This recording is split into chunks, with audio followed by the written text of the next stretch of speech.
The Lord be with you. And with your spirit. A reading from the Holy Gospel according to Luke. Jesus journeyed to a city called Nain, and his disciples and a large crowd accompanied him. As he drew near to the gate of the city, a man who had died was being carried out, the only son of his mother, and she was a widow. A large crowd from the city was with her. When the Lord saw her, he was moved with pity for her and said to her, "Do not weep." He stepped forward and touched the coffin. At this, the bearers halted, and he said, "Young man, I tell you, arise."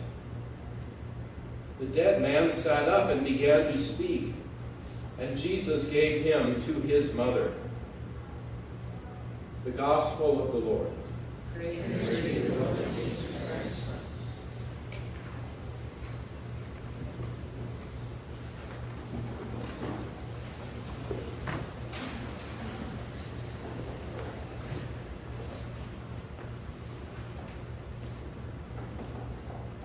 When we come together in front of the Blessed Sacrament, as we do this evening, we find ourselves so often, I think, wanting to feed our spirituality, wanting to fill ourselves up with a new energy, a new way that we can live in the world, something that will inspire us, will renew us, will give us this energy to take on what seems to be the mind of God, and to bring that mind of God and just pepper the world with, just lay it out there.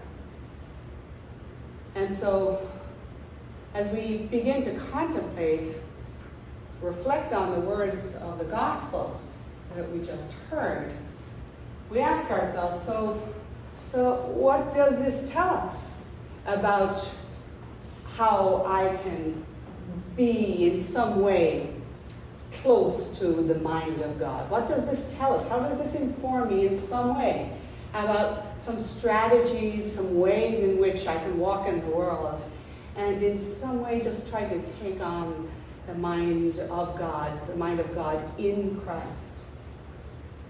It's a fascinating little story, this little segment, this little passage from Luke.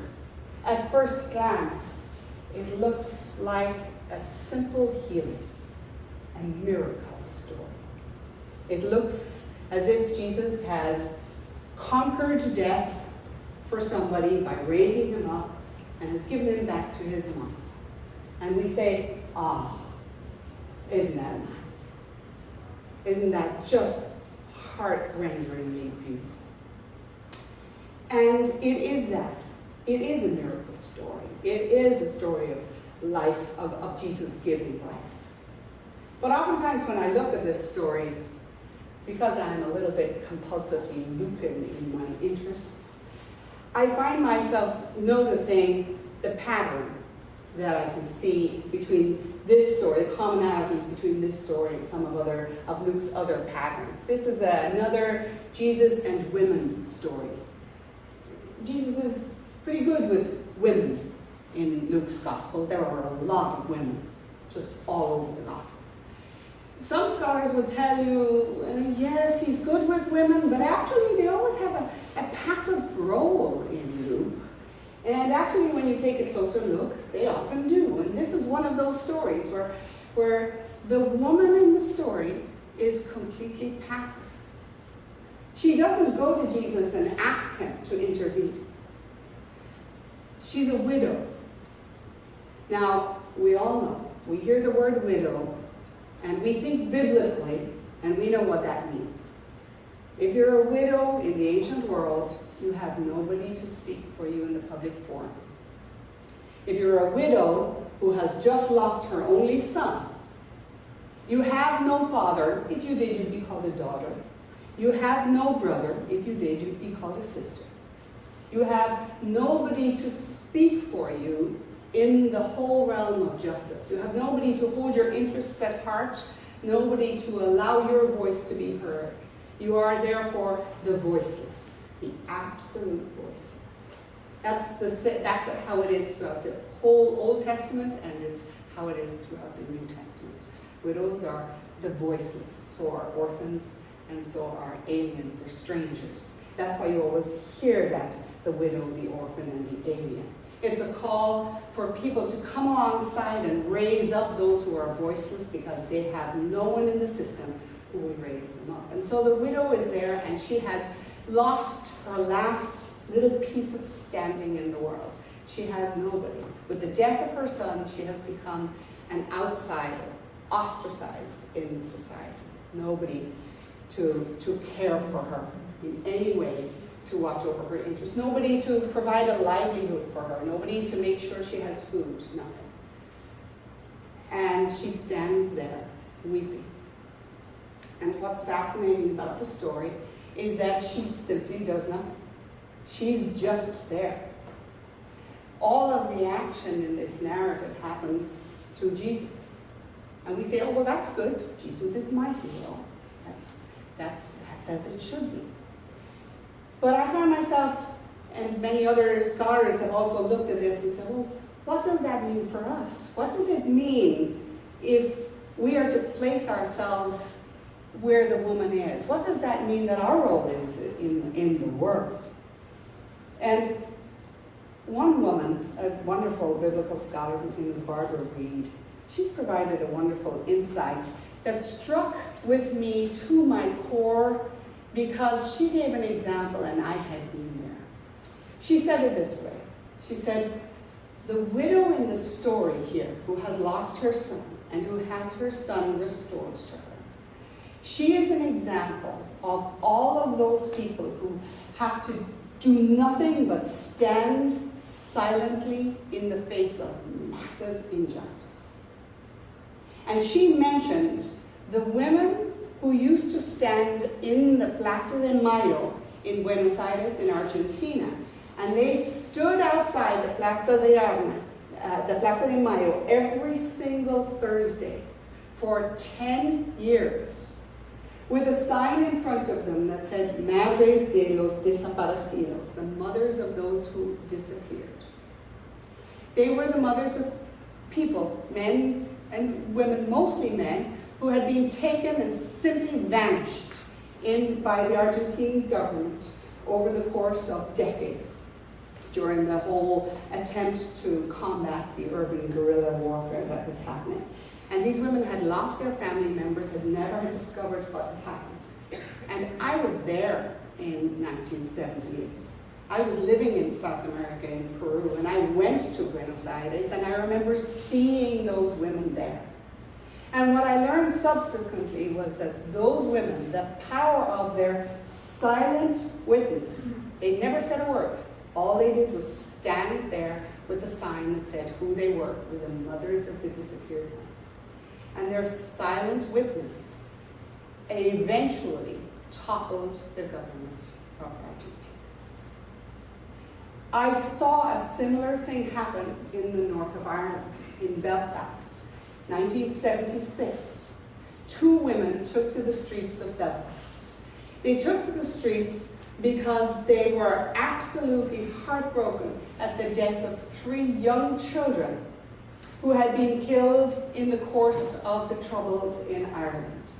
2 days after the children were buried, they rallied 6,000 signatures and 10,000 women in Belfast in 1976, and they simply marched through the streets of Belfast saying, "Women for peace." No words, just a sign, "Women for peace."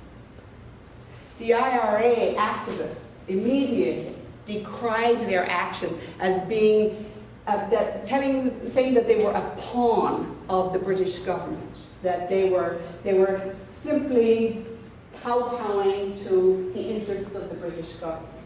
They marched again the following week, and this time, instead of having 10,000 women with them, they had 35,000 women. That silent witness of women marching through the streets of Belfast ended up being the first of many movements that brought the end to the Troubles in Northern Ireland. I was still living there at that time. I remember hearing about these women. I didn't remember their names. It turned out both of them ended up getting the Nobel Peace Prize. Silent witness. I was looking around thinking about this example, and I was trying to remember what other places have I seen people act in a way that looks like it's quiet. It looks like it's saying not much, and yet it's a powerful force for peace. And I remembered that there's a group in Pennsylvania. I think they're simply called Force for Peace. And they do something simple to combat the cries of hatred and the venom in the words that come whenever in the streets, some of the streets I've forgotten exactly where, in Pennsylvania, when there are marches to protest for some kinds of rights for gay, lesbian couples. And it usually brings out a whole lot of people who yell and scream expletives, violent words from the sides of the street. And these people have no political stance. The people who come to stand, but what they do is they come and they stand in front of those who are screaming. And they put up large umbrellas, and they stand simply to act as a buffer, as silent witnesses to the desire that God has for peace, for compassion. We sang it tonight, compassion is you. So when I ask myself, how does this widow inspire me? How does she feed my spirituality in order to go forth in the world? I find myself saying, sometimes I need to make sure that even if my presence is silent, that presence become a step forward, silent presence, to insist that we stop the divisions, the noises, the yelling, the screaming, the polarization that so often happens in society. So I hear this story and I find myself renewed. I find myself having to ask myself, sometimes reluctantly, oh darn, where can I become a presence of true love, true peacemaking, true compassion? Is this the mind of God? Most spiritual leaders will tell you that the mind of God always has to do with becoming builders of peace, becoming a presence of compassion, a presence of love, justice, mercy, forgiveness, and that's forgiveness without making people beg. It's unconditional forgiveness and an absolute unconditional love. And how we do that in the world, how it gets nurtured in front of the Blessed Sacrament. It gets nurtured by our liturgical presence, our liturgical participation. But for me, my prayer at the moment is that I can in some way serve to be a silent witness as well as a strident witness. I'm well known to be a strident witness. I have to learn to become a silent witness, a presence that is a peace-building presence, modeled on the widow whom we've heard tonight. It's painful, the chasm that seems to lie between the plan of God for a creation that resounds in beauty and love and thrills with compassion and mercy, and the time when that creation will come to full fruition. If I ask, how are we doing in helping continue to nurture God's creative plan, I find myself saying, not yet, not very well. We're between the times. We need the Blessed Sacrament, we need the Eucharist, we need to be filled in our spirituality in so many ways, so that we know how to sustain ourselves between the times, so that we can renew our efforts to be collaborators with God in the building up of the creation that God has in mind.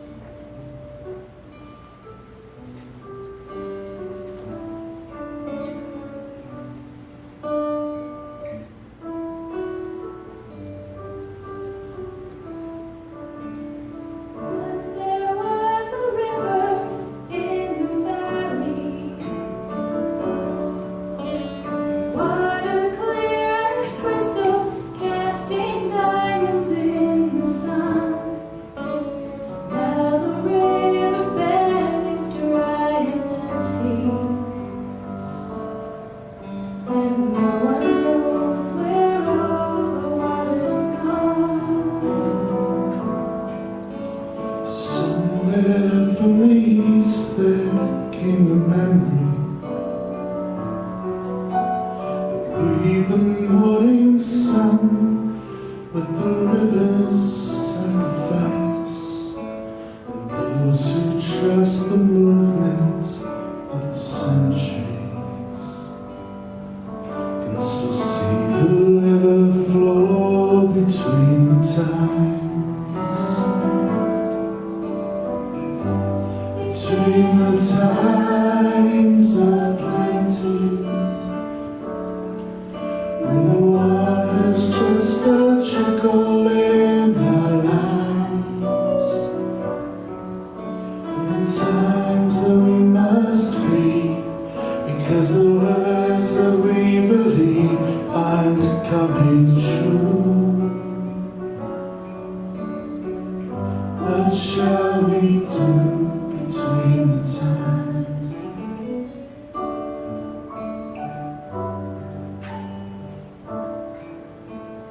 Once there was a singer in each person,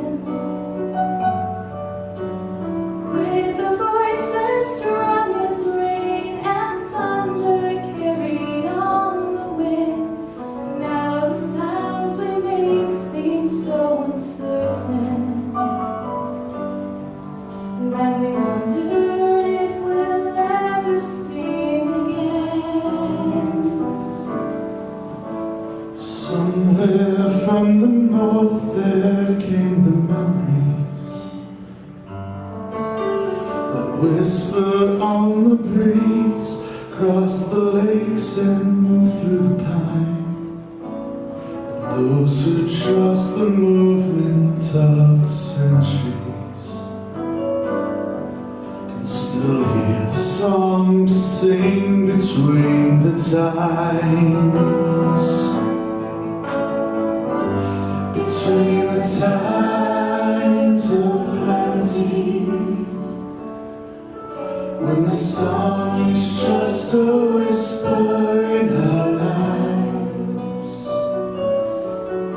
and the times that we must grieve, because the words that we believe aren't coming true.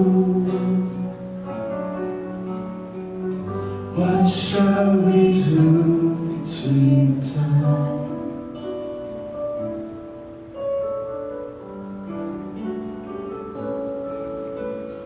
Once there was a road that led to freedom, where kindness walked with truth and peace, and justice led the way. Now the people look for one to lead them, as we weep to see the children go astray. Somewhere from the south there came the memories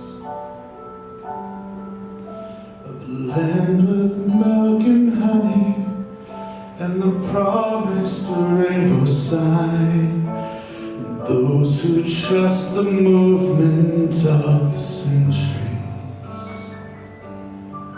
can still walk along the road between the times, between the times of plenty, when freedom is imprisoned in our lives, and the times that we must grieve, because the words that we believe aren't coming true. What shall we do between the times?